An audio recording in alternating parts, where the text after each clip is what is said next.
Pedals and Effects. Yes. Spencer Seim. Exclusive. We got the exclusive. What's up, dude? How are you?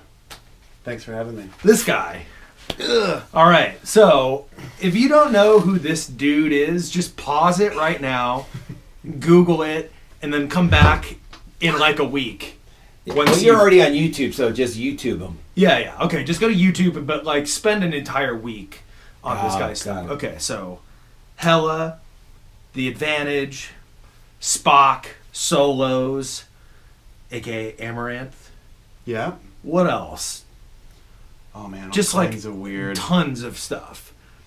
Yeah. Okay, so I mean, you're that's a lot of the released. okay. material. So most people will be if they already clicked this, they probably know who Spencer is based on stuff that we've talked about over the years. Right. So all right, I don't need. There's just this is going to be kind of stream of consciousness style because it's like I could talk to you for years about. Let's talk for years. Yeah, let's do it. Let's Okay, so I first saw you in your band Hella play, I think in 2001 in Placerville at the coffee shop. With Ent. Okay, so here's let me lay the scene here.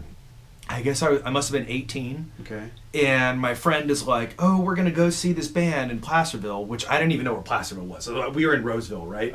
Suburbs. So my friend's like, "Oh, we got to go see this band," and he told me about a band called Crime and Choir. Okay, and he was like, "Oh yeah, and the drummer plays crazy drums and it sounds like electronic music." And at that point, I was really into like Square Pusher and Aphex and stuff. So I was like, and I had also messed around with Fruity Loops. Do you know what Fruity Loops is? Yeah, and it's like, oh, you could do crazy drums so easily because it's just all on a computer and you're just placing them, right? So you could do all the crazy bass drum shit and make this fast sounding electronic sound. So my friend was like, "Oh, well, the drummer plays like that sound, like fast stuff." And I was like, "I don't think so. Like, really?" And I didn't believe him. So we go to the show to go see this band called Crime and Choir, which he had mentioned that has this drummer in it, and it's like a, as he described, like live electronic music, like maybe instrumental with like keyboards or whatever. So we go to see this band, drive all the way up in the fucking hill, like this weird thing for like kids that have never been outside Roseville before, suburbs, and Crime and Choir was not playing for some reason. There was a different band with the same drummer called Hella playing, a two-piece, and we're like, "Fuck, dude, we just drove all the way out here and this band isn't even playing anymore." So for some reason, y'all were playing, and that was the first time I ever saw you, and it was, that had to be a really early show. Do you remember that show? I remember playing the coffee house a couple times. So it wasn't that the show I was thinking of. Like, I know we played there with Ent. I remember Carson's band. I don't remember if Ent was on, but I remember Low Flying Owls was on the show. Yeah, I mean that rings a bell. But I think we played there 2 or 3 times. Okay, as a two-piece with Hella. Probably in the first year, 2001. The band starts, right? Mm-hmm. And you had the demo, because I got the demo. I think it was a 3-song demo with the fucking blue covers and hand drawn on the CDs. Mm-hmm. So that, just to fill everyone in, that's my introduction to this dude. It totally changed my entire perspective on music. I was a punk rocker at that point, but also like kind of getting out of the punk rock sound, like Fugazi, and like I said, some experimental electronic stuff. Fat Wreck. What? Weren't you into also some of the Fat Wreck? Oh yeah, Fat Wreck. Yeah, of course. Yeah. Skate punk. Yeah. That's what our world was. Yeah, and then I have always maintained that seeing these dudes play, and you're my friend now, I'm not like embarrassed to say this, you're one of my favorite guitar players. You guys are one of my favorite bands of all time. One of my favorite guitar players and favorite drummers in one band. Right. That's fucking insane. I know that. Yeah. So that show expanded my brain. So that's kind of like where I'm at with you. You and I became friends. Actually, kind of over the years, met all those dudes and done different things with them. But that's my introduction. I'll let you talk for a little bit, I guess. So having said all that, I think one thing that I've always thought to ask you that I've kind of consistently thought about, and maybe this will start a conversation, but I'm wondering if like the impact and the legacy of that band, what that means to you, or if you think about that, if you have any perspective on what that band did for that kind of music, how people relate to that. Is that something that you've ever considered before? I mean, it took a while to really even understand the music world that we were kind of coming into, because we were so focused on what we were doing that I honestly wasn't even aware that there were other like two-piece bands out there. Like just coming from being in like 3 or 4 piece bands as a kid.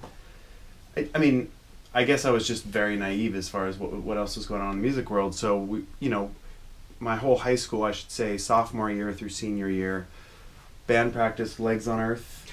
Pre-Hella. Was 4 piece. 5 hours a day, 7 days a week. We would discuss which day per month we would take off, so we'd all have to agree on it. And it was like that for years. And not that we weren't listening to music when we weren't at band practice, but it was just a lot of playing music. And then when Zach and I started playing, we were already in that kind of regiment. So playing, we both had different stuff we were listening to, but it's not like nowadays where you can just get online and find, you know, and the computer's telling you what it thinks you want to see and all that stuff. So it's I guess I wasn't really aware until starting to play. And then our first show, we actually got booked with Lightning Bolt. That was the first Hella show. First Hella show. Okay. And we'd already written most of the songs for the first record, or I should say half the songs for Hold Your Horses. Okay. And I was like, whoa, this is fucking weird. There's like, how many of these types of bands are out there? So it felt kind of, you know, regular. But I mean, back to your original question, I don't know, man. I mean, obviously there's a lot of people really excited about it, which obviously I'm really grateful for. And it's like, you know, I guess to me, if there's a legacy of anything like that, it's just because it sounds different than other stuff. Very different. Yeah, I mean, obviously Zach's incredible. Like, I don't know. Like, I just look at it differently. Like, I don't think of myself as like a crazy talented guitarist. Like, I feel like I put in the work to do something that I wanted to do that sounded the way I wanted to. But I guess I never really felt like, wow, I've really like mastered this. Fair. So, thinking about the context, 2001, when you guys start playing, like you were saying, we don't have access. I didn't know about Lightning Bolt at that point. I was just skate punk rocker in high school. Okay, totally. So, we paid attention. There was websites. Obviously, like, I mean, that was another thing. Like, the Hella website was such like a funny little like thing, because it's like every time that you had that bookmarked.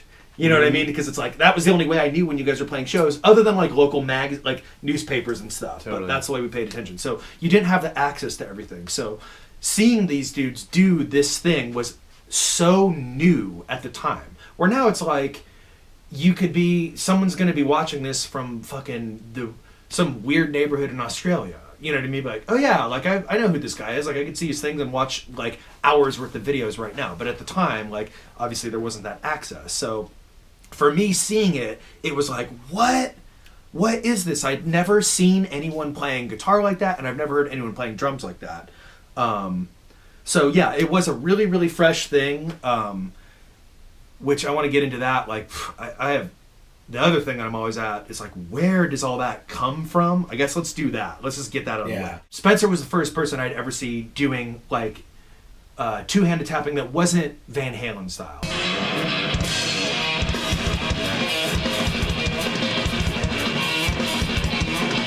Other than the only time I'd ever heard it, and maybe this was in your lexicon back then, but was Les Claypool. Okay, DMV, like Pork Soda, that record, that's my first Primus record. And like, you heard that song on the radio or the video on MTV or whatever. And so you heard some sounds that were like, wait, like I'm a dorky 13-year-old and I'm playing guitar, but I don't understand how Les Claypool is doing this, making these sounds, you know what I mean? Yeah. Like, okay, I guess he's doing it with both hands. But you were the first person I'd seen actually doing it in person. And whole other thing is like, I think you had a completely separate take on it. But I'm curious, like, where does your playing style, your aesthetic, the way you hold the guitar, everything about it, where did that come from? Like, if you had to with Hella specifically. Sure. 2001, okay. I see you guys start this band. Like, if I would say everything was out of necessity. Okay. Just we had Legs on Earth that broke up. Trying to find other members, like just try to make something work. But we were coming out of a band of at least 2.5, 3 years of like playing literally every day. So trying to find other members that were in any similar wavelength, and I I just wavelength. Just I get we're not talking. Where you don't have to. Not you don't have to technique say or whatever. anything. You just yes. You could look at somebody and just sure. You already know like having that rapport, that musical language or whatever. So it was tough. We didn't find the right group, and so we decided to break off and do our own thing, which we also just thought was going to be a, at least a 3-piece or something like that.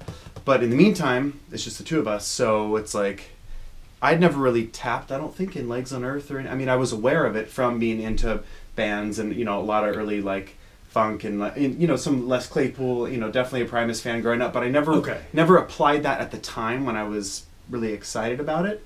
But later on, I realized, I could do this and now I'm having to fill I mean, I don't have to do anything, but when I think of music, it's like a high register and then a low register, keeping something solid. So I just realized, I could do that, on one instrument. It would just mean that I would have to incorporate these techniques. Sure, because that was the thing.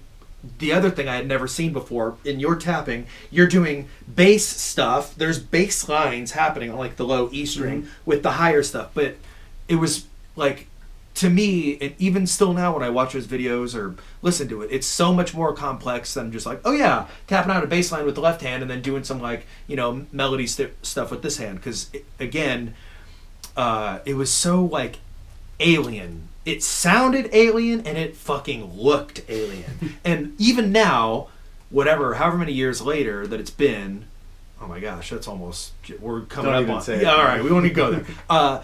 I still can't even wrap my head around the way, physically, how you were doing some of that stuff. I'm like, whatever. You can pick it apart and explain it, be like, well, this is it. It's not that crazy, or maybe it is crazy, but it was just so original and different. And like I said, there's Les Claypool, and I'm glad you said that. So you did care about Les Claypool back then. Okay. Totally. So that was like in the back of your head.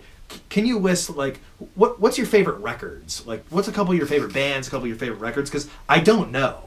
I love this band. It's not like there's a Guitar Player magazine every week. And I don't expect you to say someone that does this thing, but I'm just curious. Like, what would it be? When I just think of like what's a good record or what's a good band, like I start thinking about like bands that do certain things really well. Like if I think like production, like Air is the first thing. Like totally. Nobody sounds. I guess my favorite stuff is bands that doesn't matter if they come up with a new record I've never heard before. I could tell who it is in 5 or 10 seconds. Okay.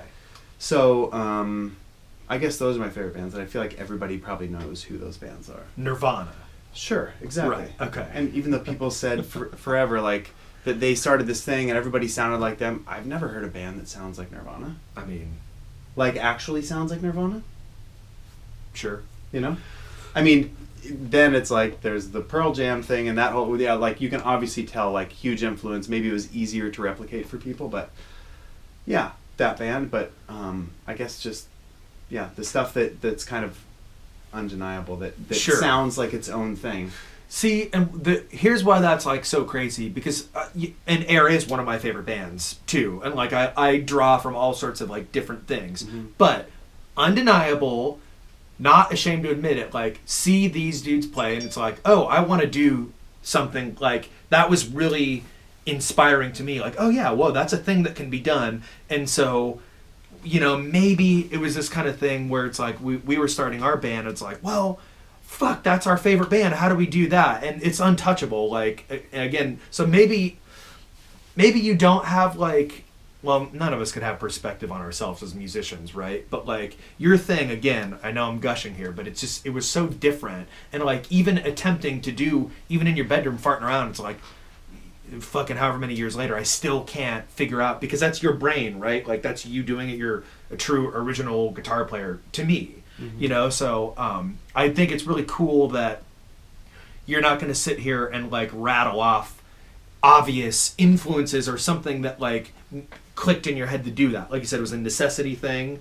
It wasn't really like a clicked in my head to do a certain thing, I guess. I don't know. It was just it's really cool that it happened in high school. I mean, honestly, I have a very like technical brain. I learned how to use my brain in a wider I guess, less technical in like, just being able to freeform and do things that, might have seemed foreign to me at one point. Was able to open it up to certain areas, but I'm very kind of technically minded. So it's, when I'm playing music, it's more just like, I guess that part just comes naturally with it. I'm not trying to make it technical. Like, honestly, to me, melody and harmony is like my favorite stuff ever. But it's like, I'm playing with Zach. Right. So it's like, what the hell am I? It's like, right. I can't just be like slow. Not that everything I want to play would be slow over it. But you know what I mean? Just like, how do I make harmony and like the kind of music that I like, stuff that sounds really pretty, but sometimes really hard, but like hits, not just like bam, bam, bam, something that is actually a rad chord or something that I like hearing, but with playing with somebody that's at that tempo and that, totally. And that makes sense, because when you have that chaos coming out of a drum set with all these crazy hits all over the place, you're not going to power chord over that, or then maybe that's not your instinct to do that. You're like, especially when you guys are, young kids doing that, it's like, oh yeah, I'm going to kind of like bounce around and do all these crazy pull-offs, and maybe that's kind of like fitting in bizarre pockets with what's happening with the drums and stuff, and lots of notes. I just remember like making a part, and just like anything, like you were talking about, just like hip-hop bass playing versus like there's a certain swing or like basically just when you find the pocket with whatever it is, we would find a pocket with something where I'm playing this that is honestly swung completely differently. He's playing this, but we get into this pocket where it's all, and then sometimes I would mess up because I'm laughing, and then we would just stop and laugh, because it's like, that is hilarious that works together, and like that was a lot of times it's stuff that's like that, but it sounds really cool. It doesn't sound like anything I've heard before. So it's like, okay, that must mean we're doing something right. That's a part. Now what can we make that works with that? And just kind of, and we could obviously tell the stuff that didn't work. I mean, it just, if it didn't feel right, it didn't feel right. And totally.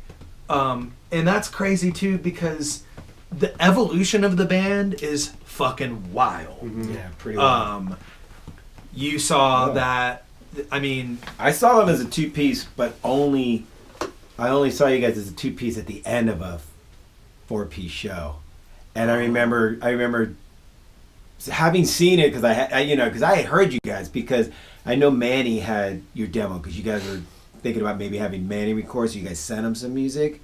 Mm-hmm. And then so Manny gave it to me, and I remember going, whoa, this is crazy. I remember, because I was on tour with Mars Volta, and I loaned it to John, the drummer. John was like, holy shit, what is it? We were all flipping out on it. But my point is that I never got to see you guys as a two-piece, a separate Troubadour, and you guys played as a four-piece, which I was a huge fan of, because we had toured together. And then they left the stage, and you and Zach went out there, and I went, oh, this is some other shit. To me, it was more like, fuck, I don't know. I was just more lit up, excited. I loved the four-piece, I did. But I was more lit up, and I was like, I could see what was happening between you and Zach right in front of me, and I'm like, this is way more original, way more like intimate, and just hitting me more. And I think I saw like 2 or 3 or 4, I don't know how many songs you guys played at Encore, but and I was just like, fuck, I wish I would have seen this when you guys were doing it all the time.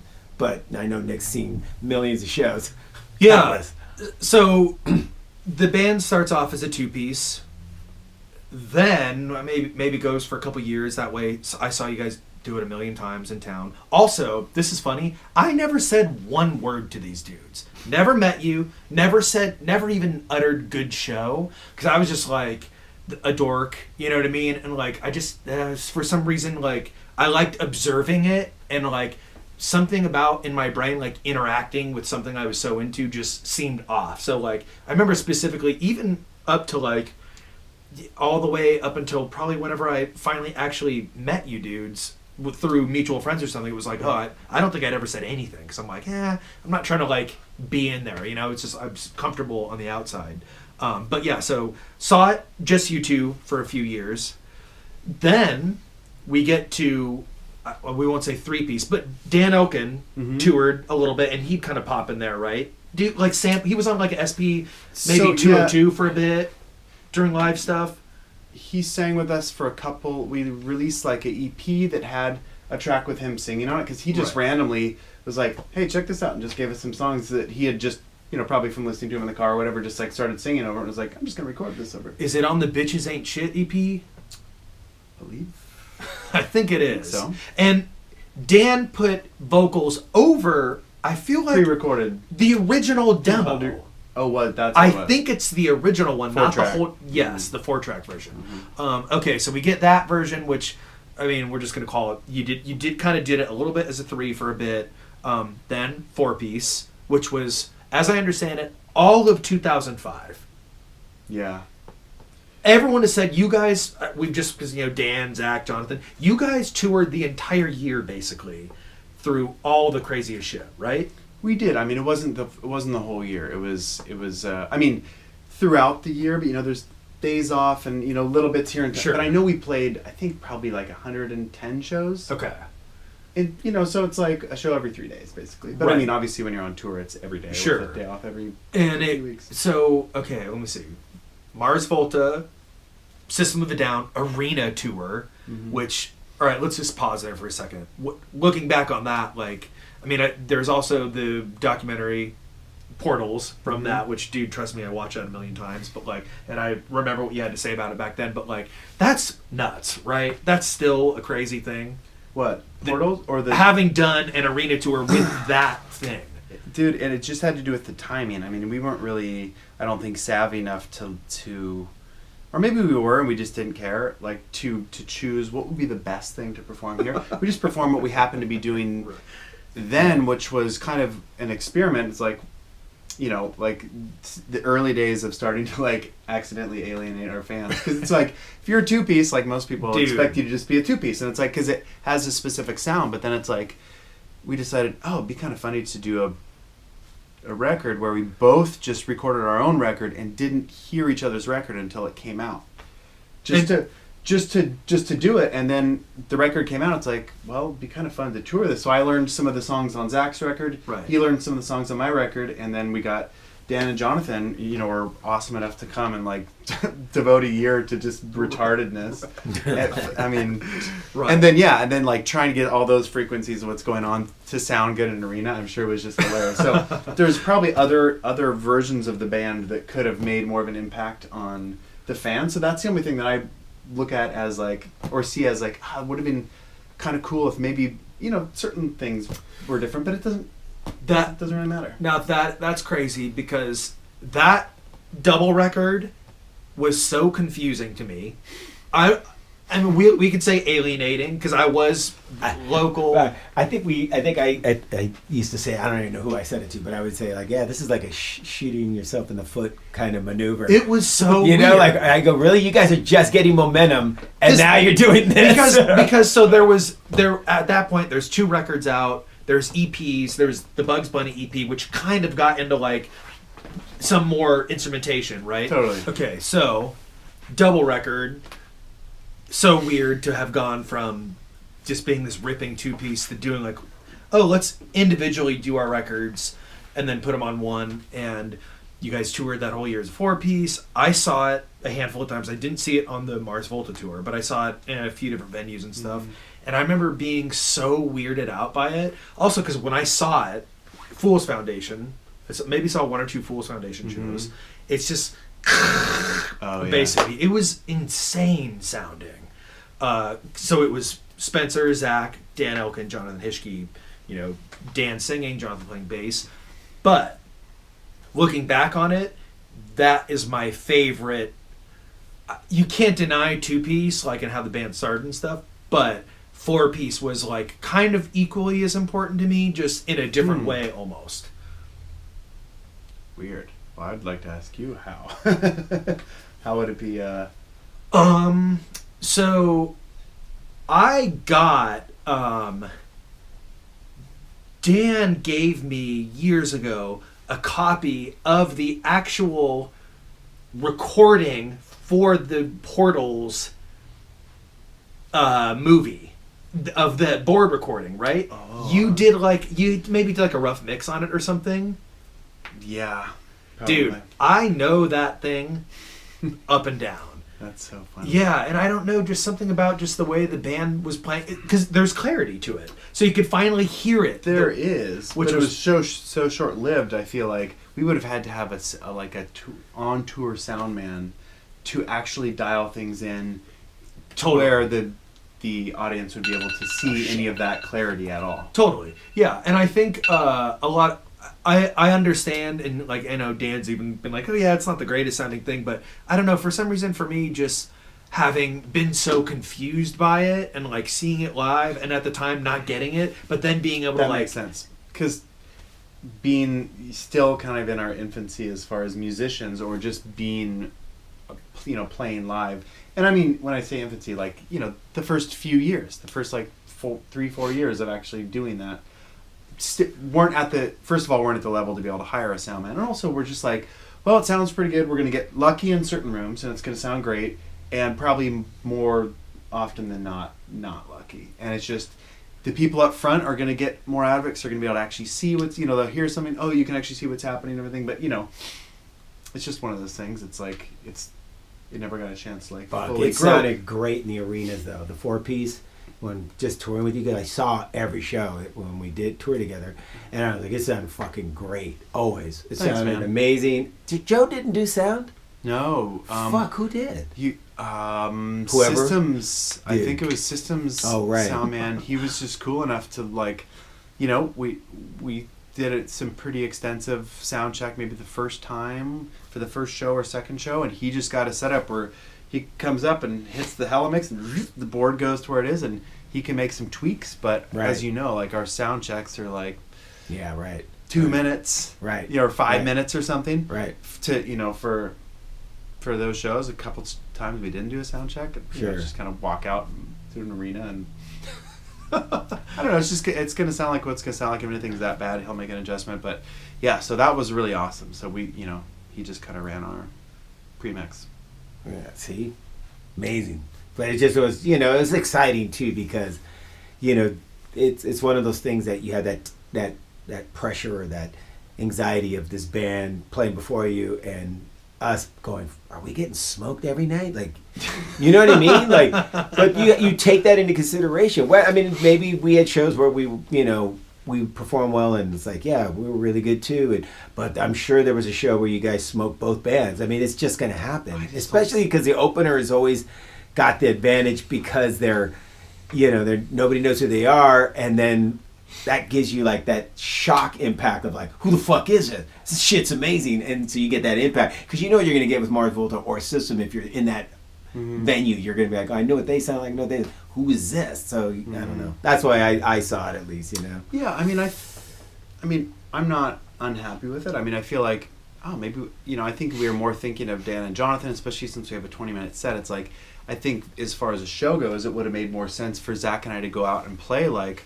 2 or 3 songs and then have this cool transition of where like those dudes come in and then we, just for people to kind of understand, I guess, the roots of what we kind of where we came from, and also stuff that probably is easier to absorb right away, as insane as that sounds. Because these people are coming from something that's potentially a little bit more, mainstream, but not really, because a lot of people were there to see you guys, and a lot of the, as far as, mainstream stuff goes, like a lot of the System of a Down fans were into all kinds of different weirdo stuff too. So, I mean, it seemed like a pretty good pairing if you're going to bring a weird band, like. Right. But I mean, we were definitely very grateful for you dudes, obviously, bringing us out. I mean, it's Darren all the way, but like, totally, we were super stoked to just have a band that we were into. And then, I saw you guys again when we did the All Tomorrow's Party, and you guys came out to London or England, wherever we were, somewhere to do that. I saw you guys do that. That was awesome.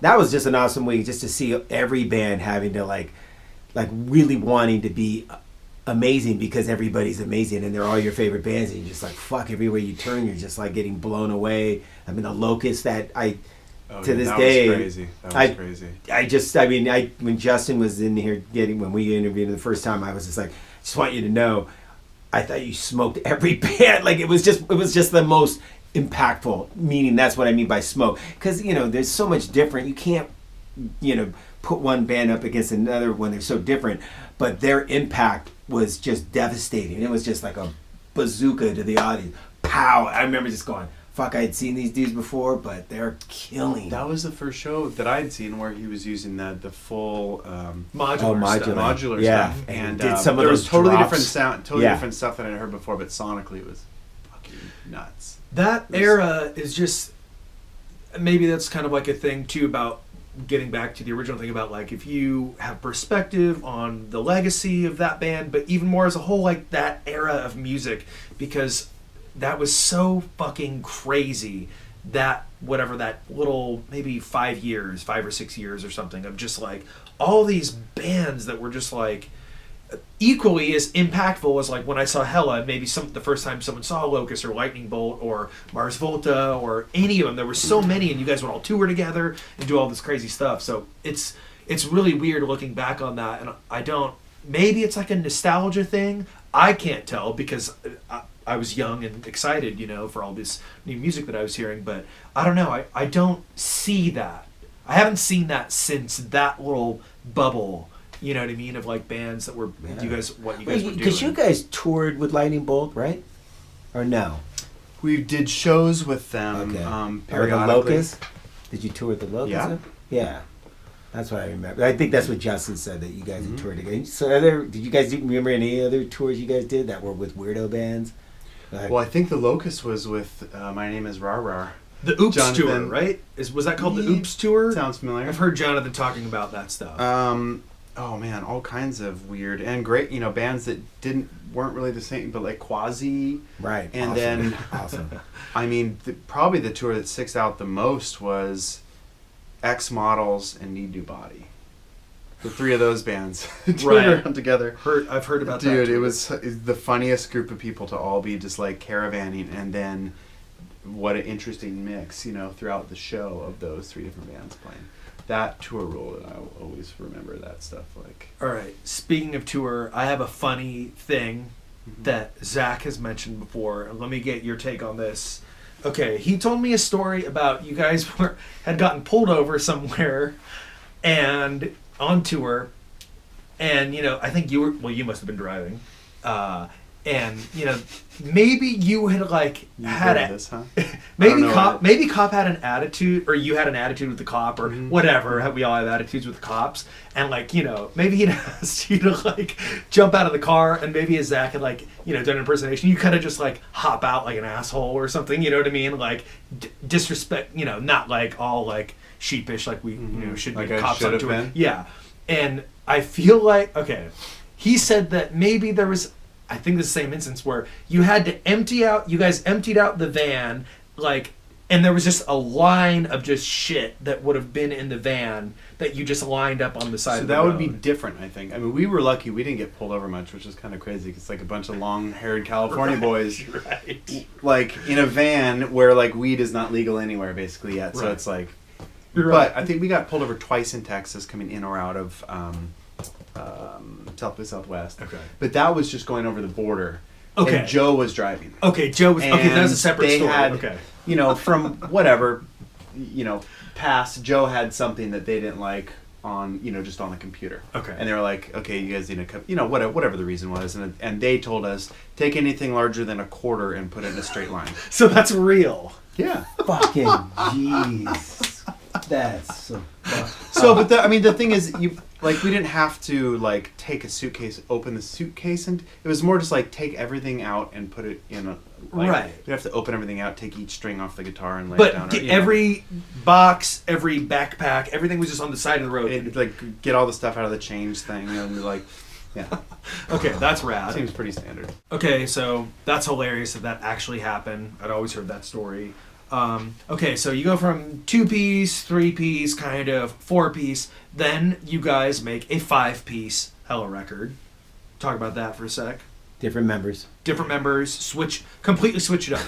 The last 4-piece show, just real quick, I remember it clear as day, Dan Ilkin saying, this is the end of Hella 2005. In other words, it was the last 4-piece show at Fool's Foundation in Sacramento, and then maybe okay, well you say what happened then. We were probably just felt like that tour. We had done our damage. We had played those songs probably too many times.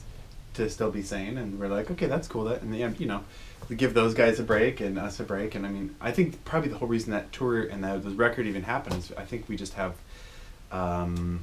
short attention spans. So it's like, yeah, we did like a 2-piece record and like, you know, some EP stuff and everything, but by then it's like we need to like break out of the box and like do something different.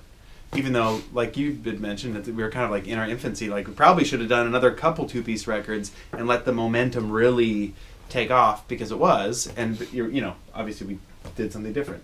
But so I think that record was done, and kind of that the tour for that record, I think we were pretty stoked on, you know, how many performances we did and everything, and so we started thinking about what was next, and yeah, we just kind of pulled from the past quite a bit. I mean, we realized we had all this stuff from the version of Legs on Earth that we couldn't really make work, mainly because we couldn't find a singer. Okay. So this is post like high school Legs on Earth. This is like after that broke up, we were trying to get something new going with Carson and Zach's brother.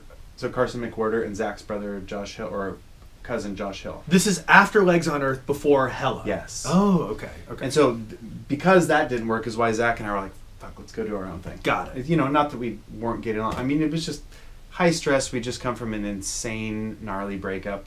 A bunch of teenagers where a band breaks up because the lead singer becomes a burly heroin addict. Okay. And like we're being courted by labels, as you know, major labels, as teenagers. Wow. And like okay. all this stuff is like momentum, and then just like totally devastating. Got it. So there was already kind of a weird vibe around that stuff, but we were writing really cool material, but we just once again couldn't find a singer that was like, you know, that vibed with what we were doing, and you know, which makes sense. It's like we've been playing together since we were kids, you know, right. for like last bunch of years. These were all the group of people that we all started playing music with, you know, so we just couldn't really make it work. And so but we had old demos of that stuff and thought it'd be kind of cool to pull some of that stuff out and do it kind of how we would do it now, and maybe make that a record. We talked about potentially having it be a different band, but in our naive minds, it was like, well, I don't know, like, but we've got all this like momentum with the Hella name. Let's do it under that, because people are already used to us like basically being confused by us. right. So, big time. So why not do it this way? And it's like, so we got Carson and Josh, started getting this stuff together. So and the OG4. Yes. Okay. And got them together and started playing this stuff, and it was really working out well. I mean, we'd all, you know, Zach and Josh and I had played together in the first generation of Legs on Earth, so we were really close, and obviously Carson is incredible and just was able to come in and start playing pretty seamlessly. We all just kind of, it just made sense, and then but we wanted singing on it. We just thought some of this stuff really lent itself towards that, because that's what it was originally written for before, because we had a singer for that band. Sure. And so it's like, who's the best singer we know? Aaron Ross. Aaron Ross, Nevada City dude, played in tons of bands up there. If you were from Sacramento or Northern California, you knew who Aaron Ross was. Rad singer. He did rock stuff, acoustic stuff. He was a dude that was around that I guess you guys grew up with, kind of thing. Not really, no. I mean, I met him probably in the late 90s, early 2000s, Okay. and I think I just saw him play a show, and was like, you know, just him with a guitar, and it's like, didn't know any of the songs, never heard him play, didn't know who he was, and just like goosebumps the first song, and it's just Okay. like, oh, this is crazy, and it's been like that every single time I've seen him play. You know, it's just Sure. like one of those dudes that just lays stuff, you know, he's importing something out of the ether and just putting it out, and there's come across very few of those people. Okay, so for 5-piece, the guitar playing is very different on those records, as far as I can tell when I listen to it. Yeah, I mean, it's parts that I wrote when I was 17, 18. Very first riff of the very first song, da-na-na-na-na-na-na. Yeah. I remember hearing, oh yeah, that's an old, from that era, right? Nothing that we like recorded or like put out or anything. But that riff existed. I Fuck, who told me that? I just heard probably, that. well, I'm sure. Well, it would have had to, because all those songs are written like 7 years before he put out that record. Like those. So truly, like, what percentage of that material would you say what existed? more than half. Wow, that's crazy. Okay. And a lot of the stuff, like the demo version, like even you know, because we wrote the parts a certain way and they fit together really well in that way, and I thought it was kind of cool. Like, you know, we wanted to do it, you know, kind of how we play now, but a lot of the stuff is literally identical. It's like, actually, that was rad how we played it back then, and we just kind of took, like, we must have played it like that for a reason, and we shouldn't discount it because we were kids. Let's just play it like that. And so even like the drum beats and everything, like, you know, and obviously Zach had become like, you know, I think we'd all probably become much better musicians since that early stuff, but it's like, well, that stuff has a vibe the way it is, why change it? Sure. I remember there was like a quote in like one of the local newspapers where maybe Zach had said like, if the previous Hello records were jazz records, this is like our prog record, which that's kind of what that made total sense to me at the time. The other crazy thing about the evolution of the band is like, it goes from when you guys, the first time I saw you was out and weird and, like I said, alien. But then as you guys get better, you know, like you play a million shows together, you build like more and more like chemistry. The live sets got weirder. The parts, remember how you were saying like things fit together in like a weird way and you guys stop and start laughing about that? I remember them fitting together in even weirder ways where there would be these moments where it was like, what are these dudes doing? It was so hard to tell, but then like it was still rock solid and on a dime and airtight, but it just got so gnarly over the years. And I guess the way I kind of like can timeline it in my head is like, well, Zach went from like playing beats, right, to like then it got fucking crazier. It was like beats, but it was so hard to Beats like, by Zach. Beats by Zach. So it's just like then he gets into his era of just like kind of stream of consciousness playing, right? Where it's just like there's no longer like, I don't know, maybe like where the snare fits. It's like not there anymore. There's like, you know, where one snare accent would go, now there's like 14 or whatever over it, you know? And so it's this crazy thing to be like, just see it evolve over the years. But again, the songs were still there. You guys were still playing the songs, and like all the breaks were there, the pauses, the fucking stops, and everything. But it was so bizarre how it evolved. Well, it's just, once again, I think that was just based on just wanting to do different stuff, and especially from Zach's perspective, I think he's just always fooling with, you know, beats in a different way in his brain. So he just didn't want the monotony of playing the same thing over and over, which is cool, but I think also partly led to us not really playing much as a two-piece, because it was just a little too stressful. Yeah. Okay, how about that?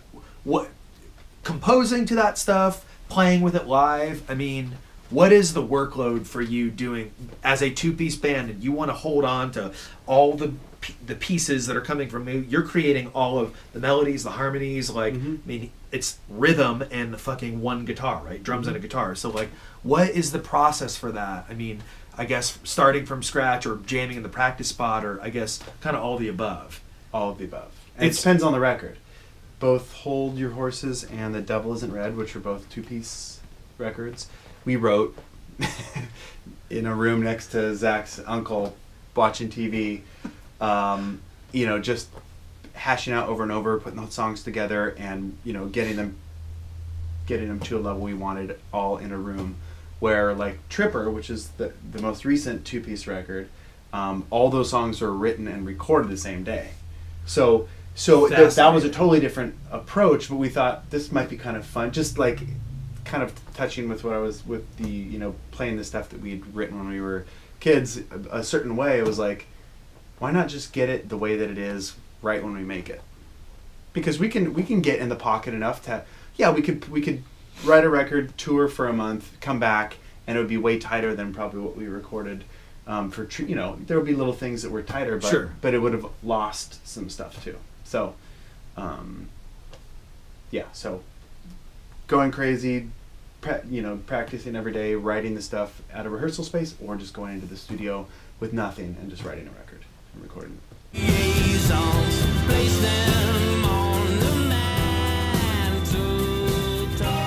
So because you're also a great drummer, so how much does that impact Hella? Do you get to say stuff to Zach from a drummer perspective, or no?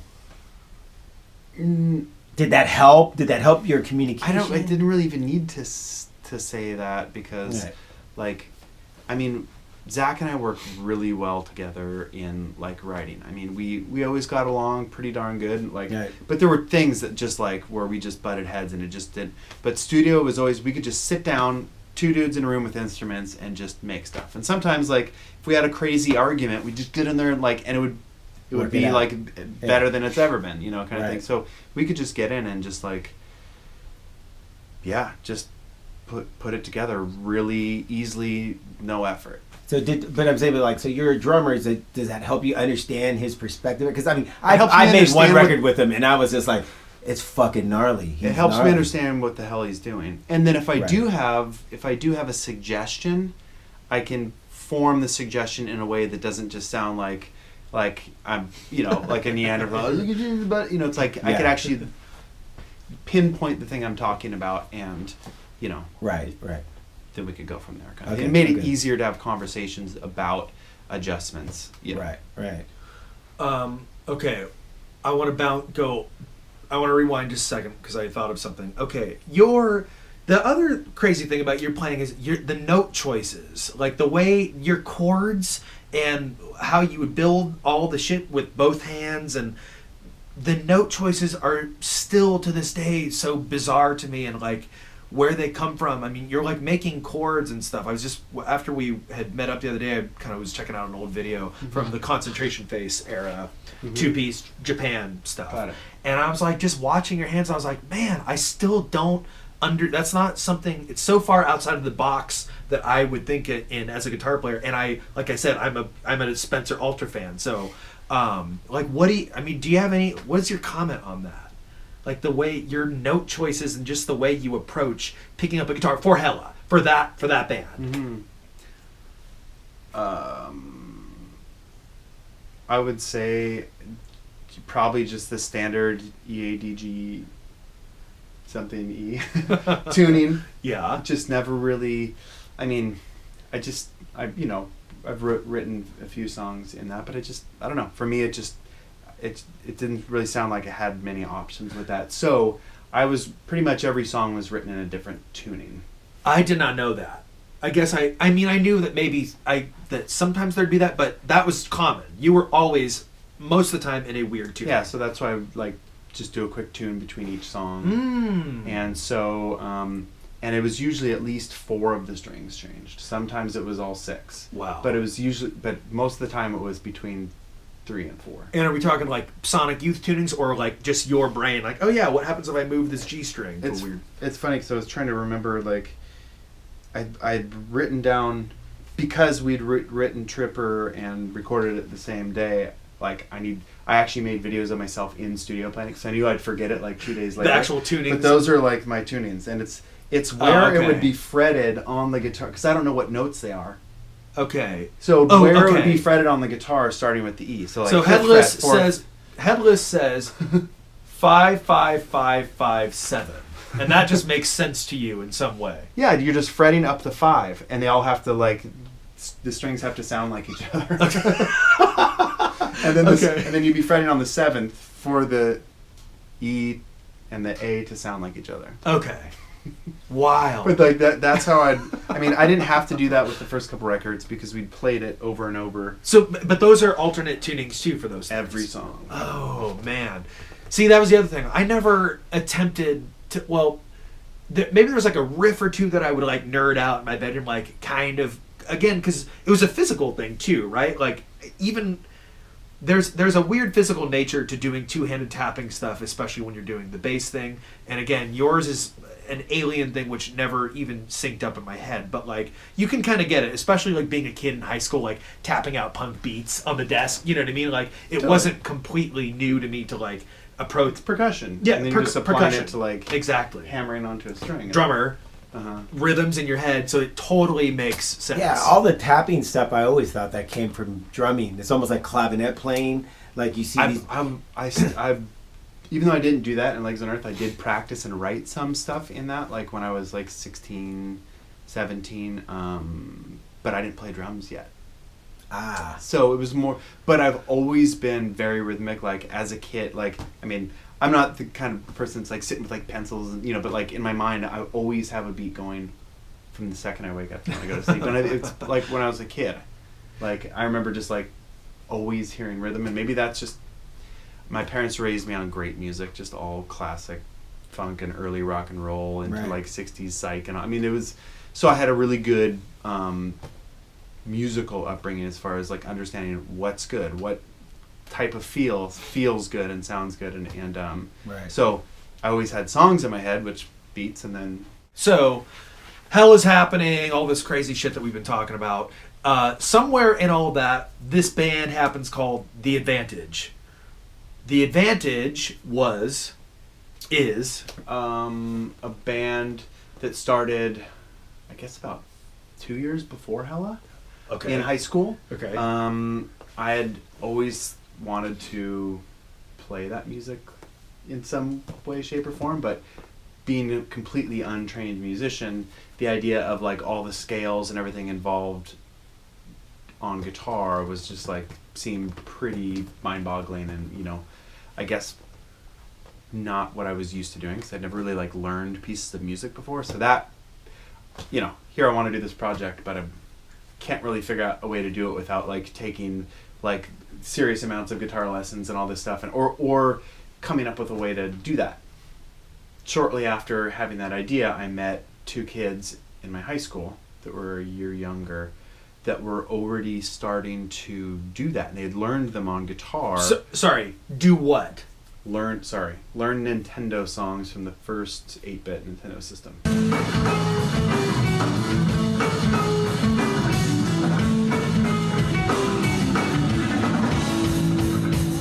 Advantage was Nintendo songs. Yes. Sorry. No, you're good. Okay. No, it's important. So is one of the guys, is one of the high school people, is it Nick? Yeah, Nick Rogers. Okay, so Nick Rogers was the original Terra Mellos drummer, Vince Rogers' brother.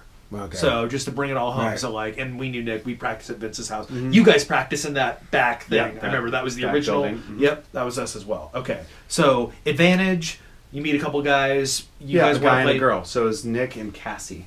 Did not And know that. Okay. she was bass. So it was just like a bass and guitar, and then also Forrest Harding.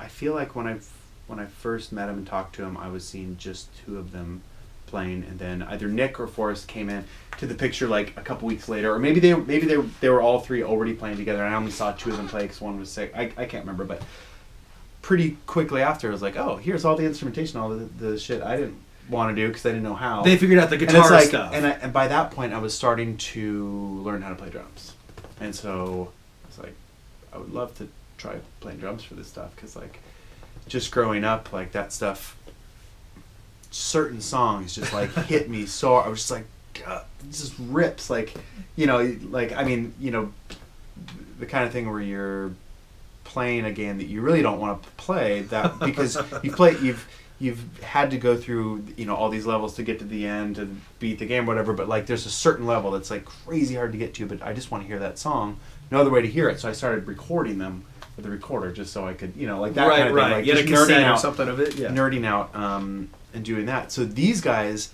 were way ahead of me as far as learning how to do this stuff on guitar, but they had a computer, which I hadn't owned a computer yet, and they had this program called Nose Fart, which could take the music file from a Nintendo. Like I guess those have been put online somehow. Just this, I guess it's the sound file. Every single sound and every single song that happens on one game is just stored in a part of that cartridge, and people just put that file up. This could take it, and you go through, and it's like, and there's like, and then it's like a song all of a sudden. Sure. And there's some more sounds, kind of maybe they parcel at each level. But there was a program that could solo channels. Okay, So you have the 4 channels. The 4 channels is two triangles, a square, and a noise wave, right? Or am I 2 squares, a triangle, and a noise?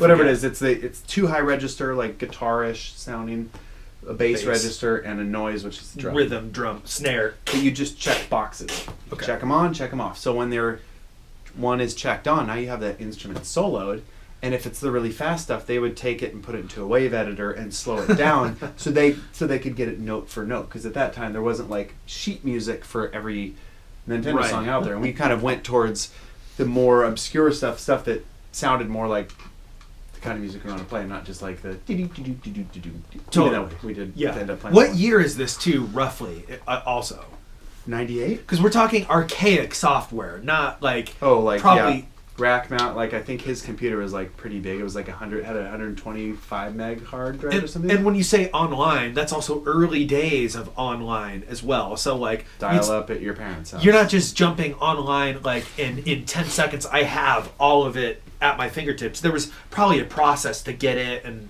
have it. Totally, but they had that figured out, which is awesome. It just kind of fell in my lap. It was something I always wanted to do, and so we just started playing. And doing that, and then when Hella, 2 years later, got signed to Kill Rock Stars, at some point we were either up there in Olympia or something, and I gave a disc of a demo that we recorded with the Advantage to Slim Moon, the owner, and he was super pumped on it. He's like, you guys want to put out a record? I was like, that was easy. Absolutely. And so we put out a couple records with Kill Rock Stars. And or 5RC, and so it was kind of in between. So we do a Hella tour and then do 6 weeks of the Advantage, come home and then do a Hella tour. So it was back to back a little bit. True or false? Advantage was in Japan playing shows, and there was some drama about someone from Nintendo coming to a show and saying, First tour, I don't think so. Second tour, there was no cease and desist of any kind. Nintendo not necessarily Nintendo, but like Konami, Capcom, like the actual game companies that had the licensing for the games or the music, would send like Japanese businessmen out, like literally in suits, to watch the set and make notes, and then they would charge us royalties on the spot. It's like when you're in like, Middle East or something, driving, you get a ticket.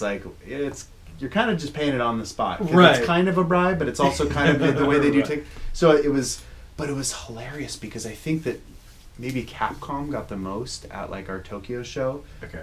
They didn't come to every show on the tour because sometimes we were playing towns that were probably too far for them to travel. But the fact that they were probably paid, or maybe they're on salary, so they're spending hours at the venue, and it's cents per song.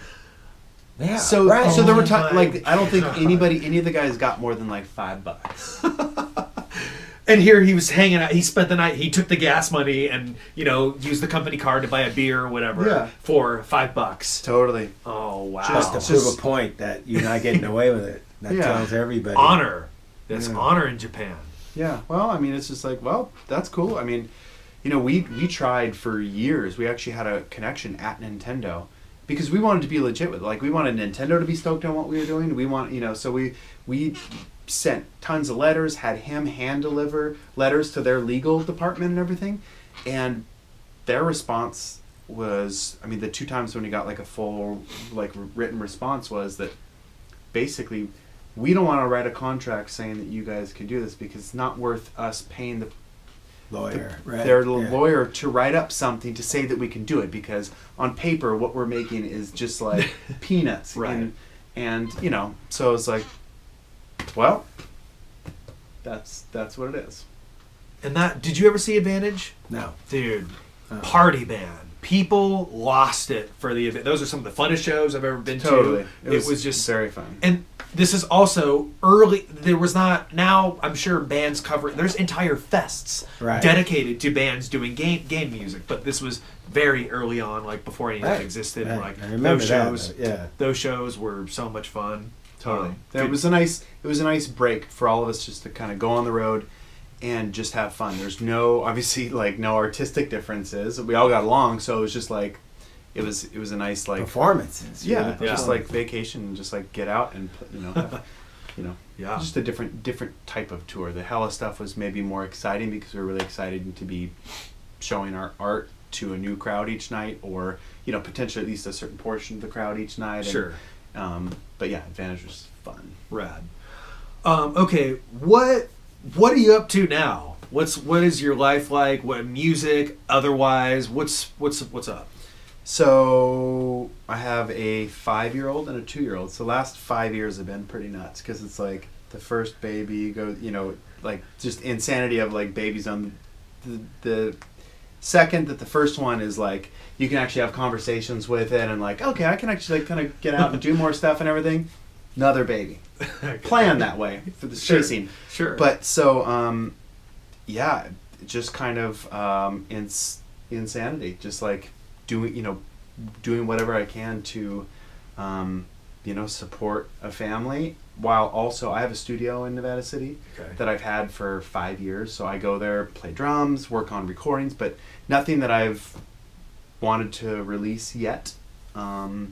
Also not having the time, or I guess, in a very simple way, just the motivation to want to really try and source the musicians to play with, because I guess I'm the type of person, maybe just because coming from the exhaustive rehearsal kind of stuff we used to do, I'm still on that protocol a little bit where it's like if I'm going to start a band, it's kind of all or nothing. Sure. So no bands right now at all.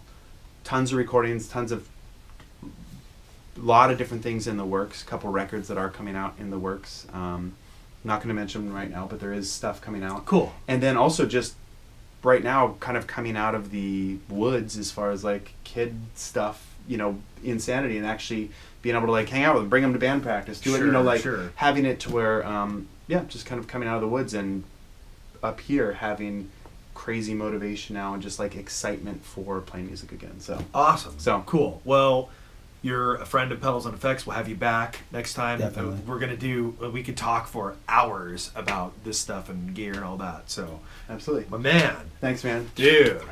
All right, Spencer Seim, do all of it. Figure it out. Thanks, guys. Thank you.